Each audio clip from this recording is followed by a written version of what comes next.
facing the police every single day.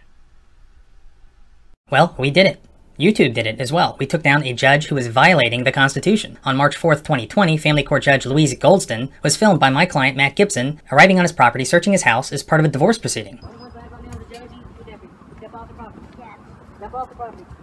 Judge, can I ask you something before we get started? Judge, can I ask you something before we get started? Sure. Come here, I ain't trying to have everybody. Well, Mr. Lefty's voice. That's cool. I'm asking you right now, I'm putting in a motion to recuse yourself because you're putting yourself in a witness capacity instead of a judiciary capacity. There's no search warrant, and they list everything that we're looking for. You got a list of everything. Not today. Not today. I don't know where some of it's at. So, you got it? I need a search warrant. You won't get in my house without a search warrant. Oh, yeah, I will.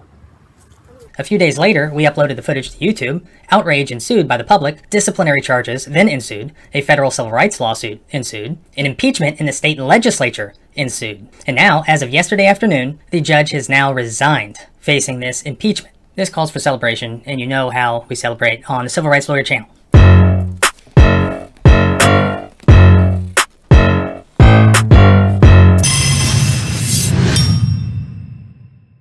It was the public exposure that has brought this accountability. Not enough? Well, it ain't over yet. She's still facing a civil jury trial for damages in her federal lawsuit. And as of today, I just discovered this breaking news. 2 additional West Virginia family court judges have also been formally charged for their part in conspiring to help this judge, Judge Goldston, avoid disciplinary prosecution and to harm the judicial system itself. It really is outrageous. If you've been following my last few videos about this, you know that the legislature in West Virginia had decided to impeach this family court judge who searched my client's house. The retirement or resignation of the judge has now brought a halt to that impeachment. If you watched some of my prior videos, you also know this Family Court Judicial Association, pretty much every family court judge in West Virginia comprises this judicial association. They intervened in the judicial disciplinary proceedings against Judge Goldston. I did a bunch of videos about it, and I expressed my concern at that time that I thought they were very likely committing ethical violations by trying to interfere in an active judicial proceeding while they themselves are sitting sitting judges, and that's a violation of the rules. So it's come out now that there are these formal charges against 2 West Virginia judges. One is Judge Stotler, who I've done some videos about already, and another is Judge Rock, who was then the president of the Family Court Judicial Association. These are brand new from the West Virginia Supreme Court. I received some information that they existed. They're public record, so they're not out there anywhere yet. So I'm going to post them up at the blog, and I'm going to put the link to them in the description so you can review them yourself. They're very detailed, they're lengthy, and they list a bunch of factual allegations and a lot of information as far as the investigation goes. Judge Stotler,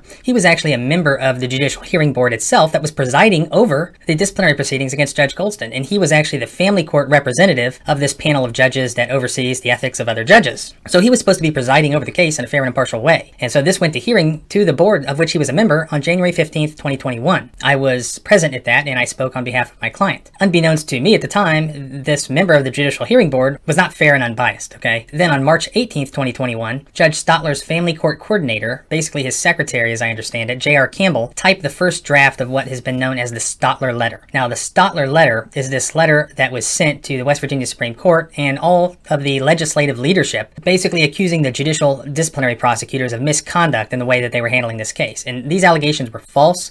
They were later proven to be false. They appear to have been designed to interfere with the process, to basically try to get the prosecutors fired and off the case before it's resolved. There was a special judicial investigator that was appointed to look into these charges against Judge Stotler. Well, apparently they looked at the metadata, whatever electronic information was available, and they determined that there were multiple people involved in the preparation of the Stotler letter, including Judge Rock, who also has been charged here, and who was then the president, apparently, of the West Virginia Family Court Judicial Association. So he's charged with making several false and reckless statements in that letter. He's charged with failing to perform his job on the Judicial Hearing Board without bias or prejudice.